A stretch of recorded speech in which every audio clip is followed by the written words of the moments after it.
Many of you new jobless claims out this morning show 1 in 7 Americans are unemployed.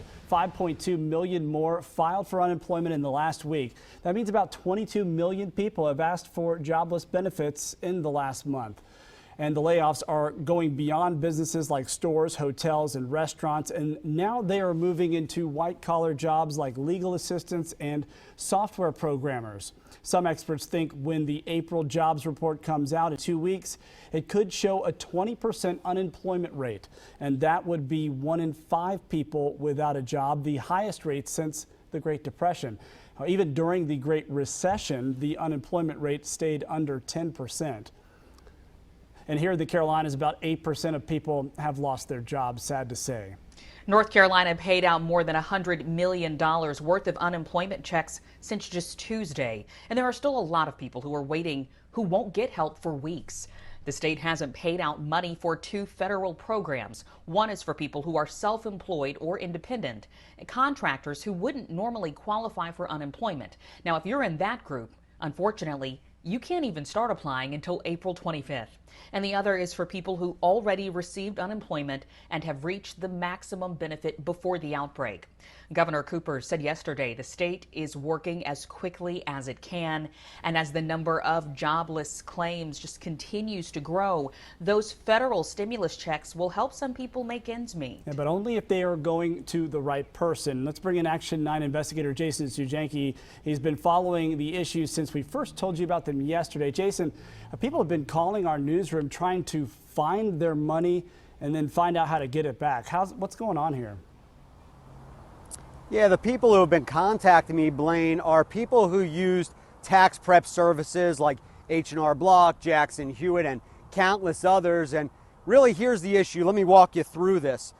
They went to those places to have their taxes done. The business gave them part of their refund up front. The business works with banks to do that, and that's all very common.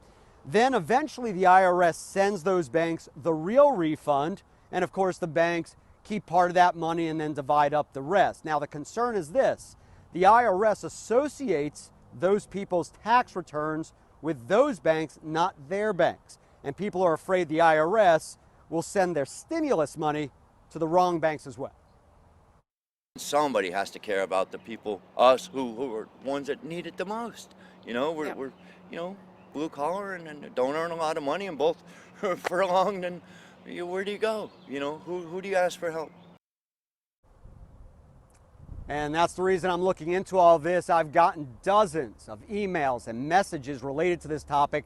I'm working on this all day long. This is my total focus today. There are a lot of moving parts to this, Blaine. But today at 5, I'm going to make sure I do a full report updating everyone on exactly what I know at that point. All right, Jason, always appreciate your knowledge and experience on these issues, and we look forward to your report later on. In the last hour, North Carolina reported more than 300 new cases of COVID-19 and 14 more people have died. That means the virus has now killed 131 in North Carolina. 19 of those are in Mecklenburg County. Statewide, nearly 5,500 people have now tested positive. Now keep in mind, that is out of more than 70,000 tests. In South Carolina, an update there should be coming out in a couple of hours. Yesterday, the state announced 105 new cases. That is down from 127 from the day before. 107 people have died out of the more than 3,600 cases there, and the state has completed nearly 35,000 tests. And one encouraging detail as those numbers rise is Atrium and Novant say they don't think that they'll need a field hospital in Charlotte to handle more cases. Channel 9's Joe Bruno obtained a letter from healthcare providers to the Mecklenburg County leaders, and it says in part that the curve is flattening. Atrium and Novant say previous projections had cases doubling every 3 days, but now it is doubling every 6 days. And they were considering the Charlotte Convention Center for that field hospital. That is still possible. The letter warns that if social distancing is eased too early, then this trend could reverse. Congressman Greg Murphy, who is also a doctor, says Mecklenburg County residents should be encouraged by the letter. We're learning from data. We're learning from real-time experience. We're not, running around that the sky is falling. and that we're able to plan appropriately and do things in real time.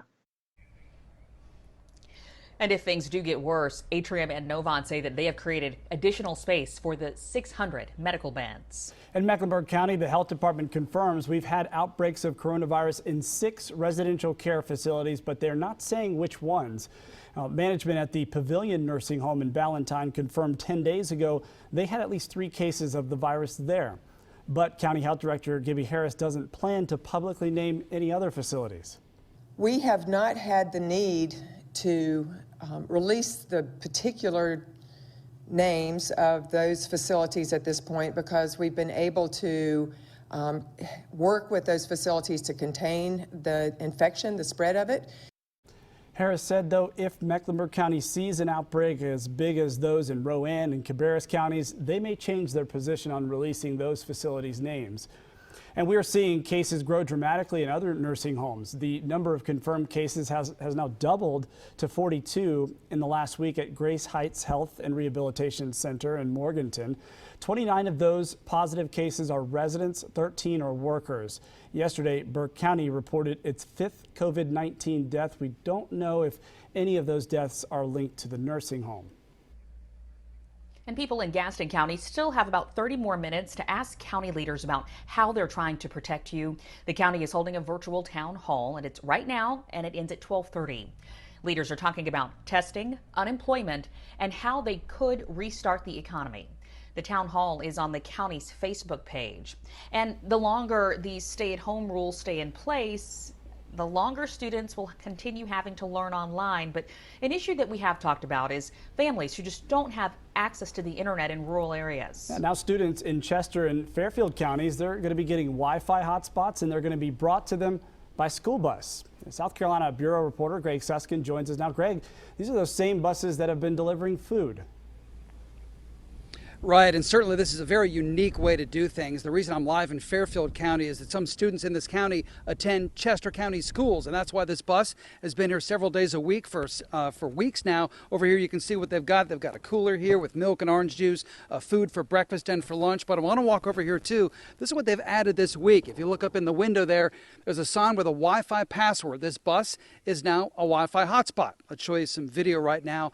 This being done, of course, because many people in rural areas don't have access to the internet. This gives students a chance to come out, especially middle school and high school students, to turn on their laptops and phones to be able to email their teachers, send in assignments, download assignments from the school, and have that kind of contact that they normally wouldn't have over the last couple of weeks. So this is going to be happening 3 days a week here in Chester County, really for the duration. They've got buses all over the county that are doing this. Other districts are as well. And I want to tell you too, I checked in today on the meals they've been giving out here in this county because they've been doing this since March 18th. And since that time, just this county has given out almost 70,000 meals to students 18 and under.